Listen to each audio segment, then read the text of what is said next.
Hey guys, welcome to Potato Reads Reddit. I'm Potato, and today OP tries to apply the same rules to his brother-in-law that he applies to his children. Alright, so don't forget to hit that like and subscribe, and maybe that notification bell too, if you feel like it. It really does help out the channel. And let's get right into the stories today. Our first story was posted by Thrillvile1304. Am I the asshole for enforcing my house rules on my wife's brother? My, male 30, brother-in-law, male 20, Sean, moved in with me and his sister after my father-in-law passed away a few months ago. He is a private type and keeps to himself. He goes out and never says where he's going or how long he'll be out, eats at random times during the day, wears earbuds while me and the kids are sitting with him. See, all these are uncool behaviors and a bad influence on my children. I've always talked to Sean about certain house rules I have and how he was violating them, maybe because he didn't know about them, but now he knows and still nothing's changed.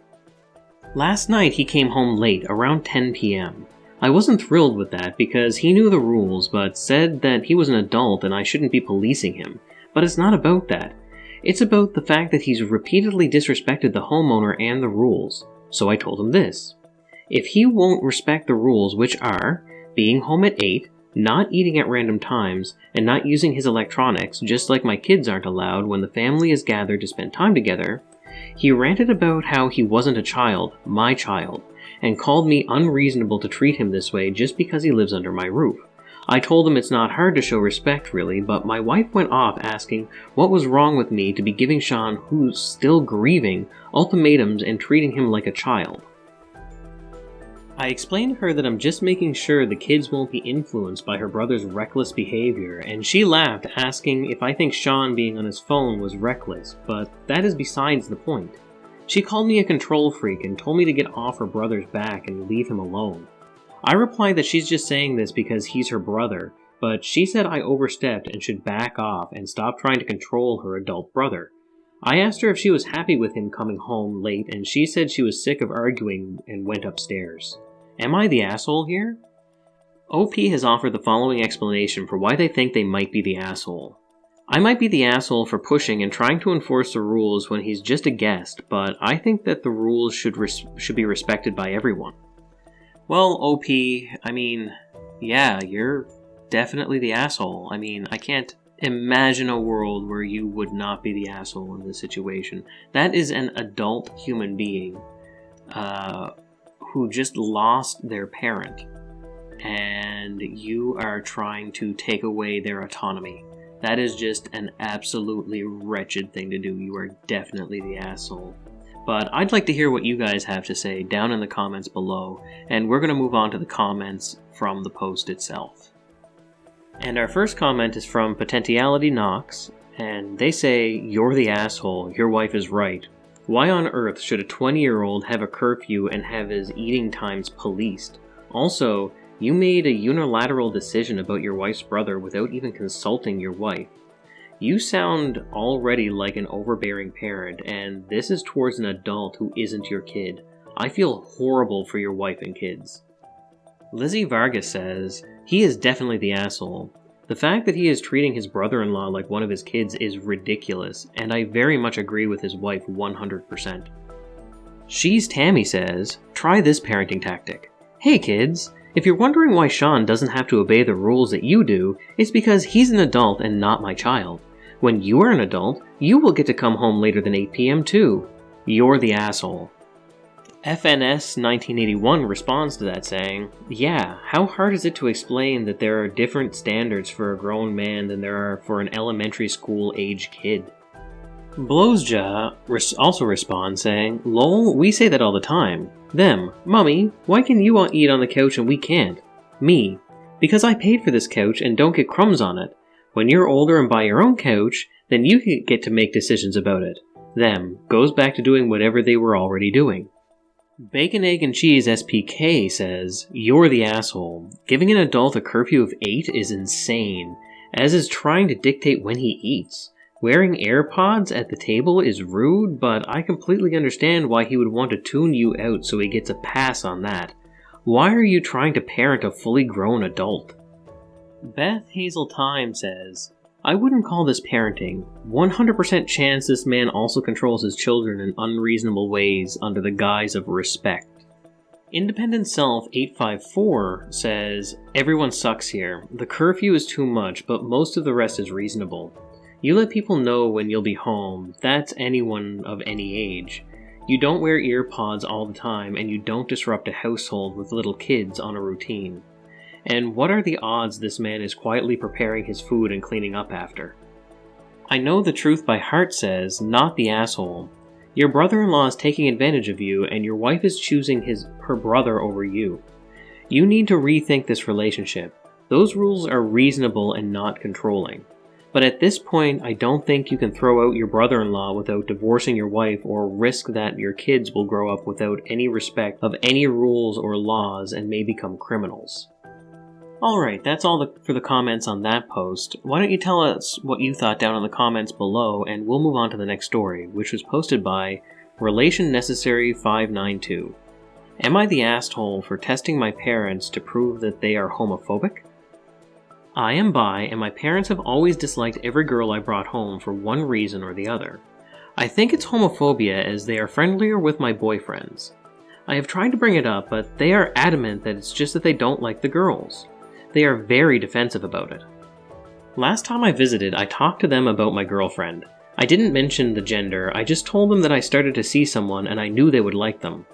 I listed out some of the things they would like about her, the fact that she is an engineer, she works for a large tech company, and she is very well educated. They were nodding along, and I knew they assumed that it was a guy, and I told her name and their vibe changed from happy to disappointed. It was very upsetting. I kinda lost my cool and told them that I knew they would react this way, and that was why I didn't specify the gender at the start. They got upset at me for tricking them and purposely trying to get a reaction out of them. I feel like an asshole because it was kinda manipulative, and I feel crappy for reducing my girlfriend to just her achievements. OP has offered the following explanation for why they think they might be the asshole. They got upset at me for tricking them and purposely trying to get a reaction out of them. I feel like an asshole because it was kind of manipulative, and I feel crappy for reducing my girlfriend to just her achievements.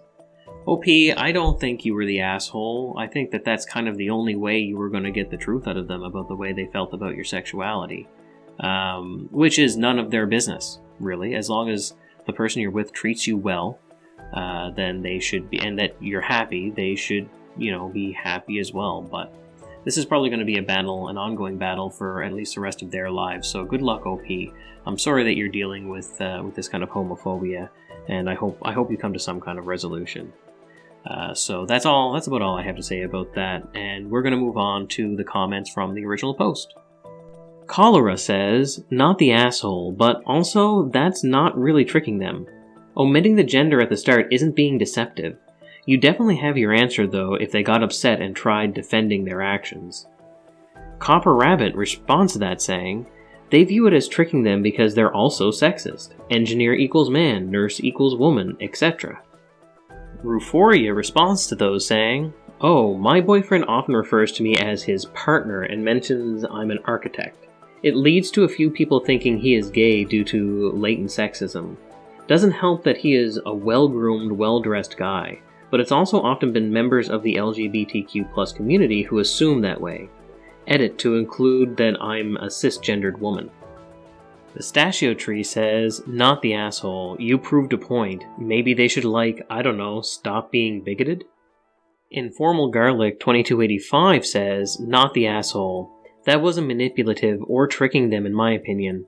They thought it was real and that was their genuine reaction. They showed their true feelings and are mad you exposed them. Vance Mason says, yay, homophobia and sexism, assuming engineer equals man. Did you trick them? Yes, but only because they're being homophobic and sexist. If they weren't, it wouldn't have worked. Not the asshole. And Vanessa Clark Love responds to that saying, I wouldn't say she tricked them. She told them only the truth and their own biases tricked them.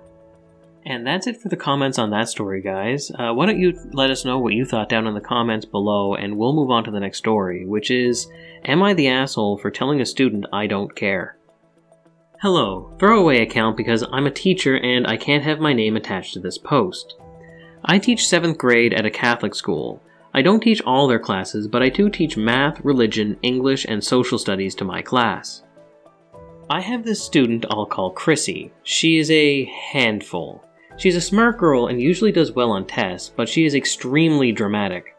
I have been having a lot of issues with her when it comes to late assignments. I do accept late homework, but 10% is taken off each day late until they fail the assignment.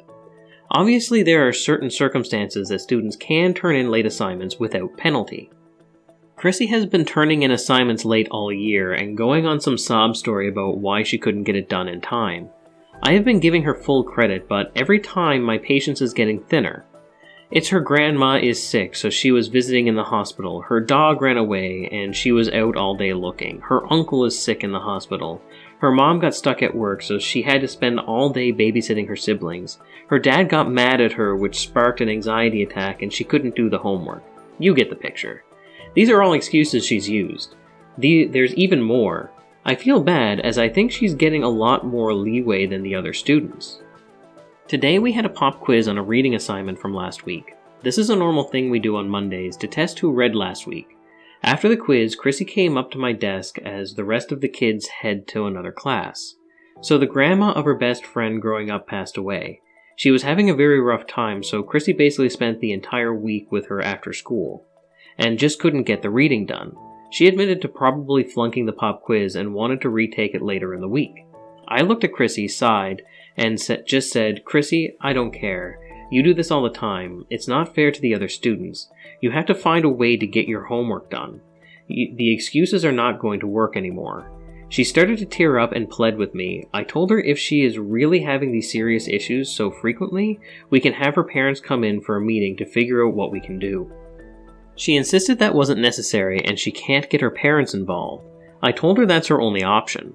Either she get the work done on time, or we sit down with her parents. She left the room while yelling that people like me are the reason her generation has so many mental health problems because we don't understand their struggle. Am I the asshole for how I handled this? I really think I did the best I could. OP has offered the following explanation for why they think they might be the asshole. I want to be judged on telling the student that I don't care and dismissing her concerns. And I might be the asshole because I was blunt and refused to cave in. OP, I am going to go with a very gentle "you're the asshole." I mean, you have probably one of the most difficult jobs on the planet, which is teaching. I get it. It's tough. It's hard to deal with kids who just don't want to do the work, but you need to be a little bit more empathetic. You can't tell your students that you don't care. Also, for an English teacher, your punctuation is absolutely atrocious, OP.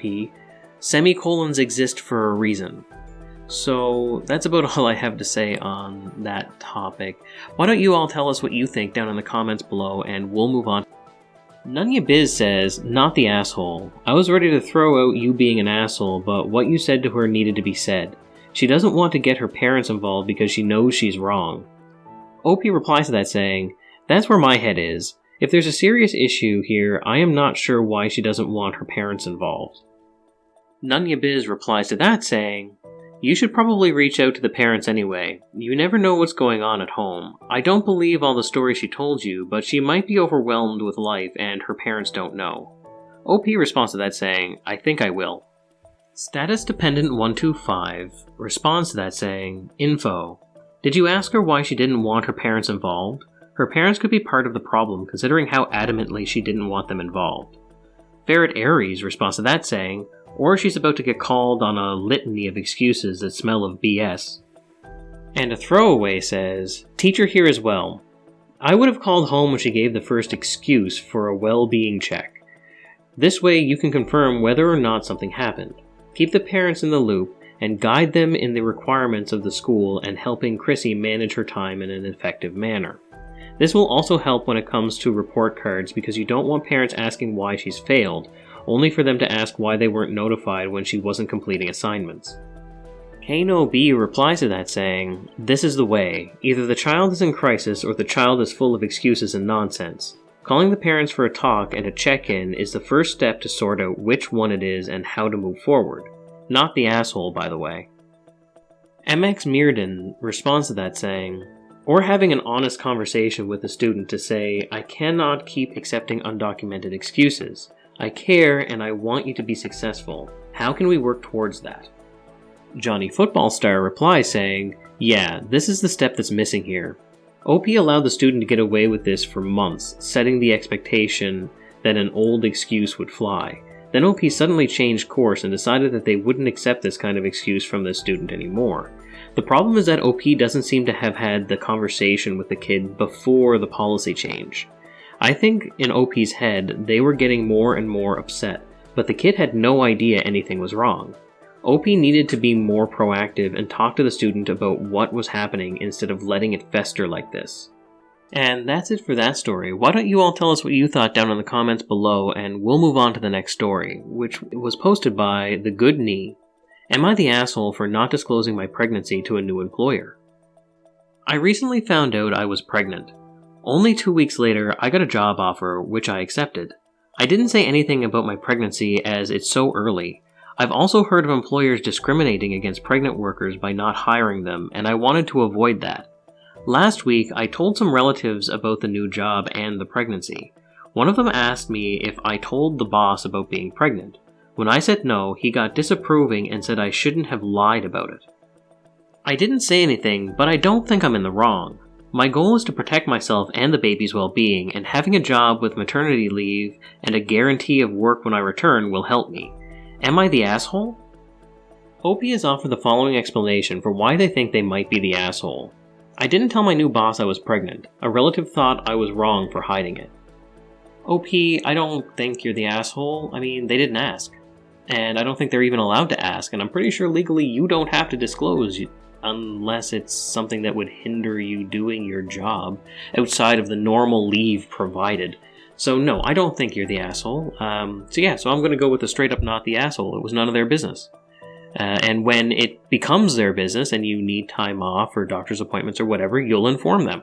That's what you have sick days for, that's what you have vacation time for, that's what you have maternity leave for, that's what you have medical insurance for, LOA, all of these things are in place. So no, you're not the asshole. Your relative is just coming from a very old working mentality, so definitely I'm going to go with a definite not the asshole. But I'd love to hear what you guys all have to think down in the comments below, and we'll move on to some of the comments from the original post. Haroon1 says, only in America is being pregnant something people feel like hiding. It's not your fault you live in a country that gives zero freaks about workers' rights. You made the right call. Hefty Candidate 4902 replies to that saying, not just America. I'm Australian and also hide pregnancies until late in the game because discrimination is rife. Don't get me wrong, employers are rarely dumb enough to say it's specifically because of pregnancy, but they will still discount pregnant women from hirings, promotions, etc., and give a generic reason like cultural fit. Masky Doo says, no assholes here. You gotta look out for you. You're under no legal obligation to disclose, and they aren't even allowed to ask either. However, you should check with whatever laws apply where you live to see if you will qualify for maternity leave when the time comes. There may be requirements for length of employment depending on where you are and company policies. The Bear Will Be Fine replies to that saying, this, OP was under no obligation to tell the employer of her medical condition, which is what a pregnancy is. But, even with that, lots of companies have stuff in their employment contract where you need X days, weeks, months of service before a benefit can apply, including some medical coverage and leave options. So now that OP is hired, and once she's through trimester 1, talking to her boss about options available to her is a solid idea so proper plans for all sides can get put in place. EndOK2329 says, for most jobs, you need to work at least 12 months to qualify for maternity leave. You gotta check with your employer, and most likely they'll assume you're pregnant since you're asking. And by the time you're showing, you won't be able to hide it from the job too much anyway. OP responds to that saying, I didn't see that in my policy, but I'll take another look. Thank you. I think under the FMLA, they might have to give me time off. It's a 100% remote job, so they won't know until I say anything. Weird Age 8640 replies to that saying, since you mentioned FMLA, you must be in the US. Those who have already responded are correct. I work in HR and can confirm. You must be employed with your current employer for 12 months and have worked at least 1,250 hours before you qualify for FMLA. Since you were pregnant before you started, you would not meet this requirement and thus not protected under FMLA for this birth. On top of that, there is paperwork you need to complete for your employer with your doctor that must be done before you leave in order to protect your job. It's not something you can really do the day before. Algebra Lover says, not the asshole. You didn't lie about being pregnant, you simply didn't volunteer it, and the employer didn't violate the law by asking, at least in the US. You didn't need to disclose, plus if you are before 10 weeks along, it is still really early. You likely won't qualify for any maternity benefits, and depending on the company's insurance, you may not qualify to have the pregnancy covered under their insurance if you are in the USA. If you are in the US, FMLA will not apply since you will not have been on the job for 12 months when you give birth. So, once you start showing, or about 5 to 6 months, make sure to say something to your supervisor and/or HR to set things up. You may need to take an unpaid leave of absence, or not take as much time off as some people when your baby comes. Congrats on the pregnancy, and I hope it is a healthy one resulting in a healthy baby. Alright guys, that's all the stories we have for today. Why don't you comment down below and tell us what you thought of all of the stories. Also, hit that like and subscribe and maybe that notification bell too. It does really help out the channel. I've really enjoyed reading these stories out today, and I hope you guys all have a really great day. Thanks for joining me. Goodbye.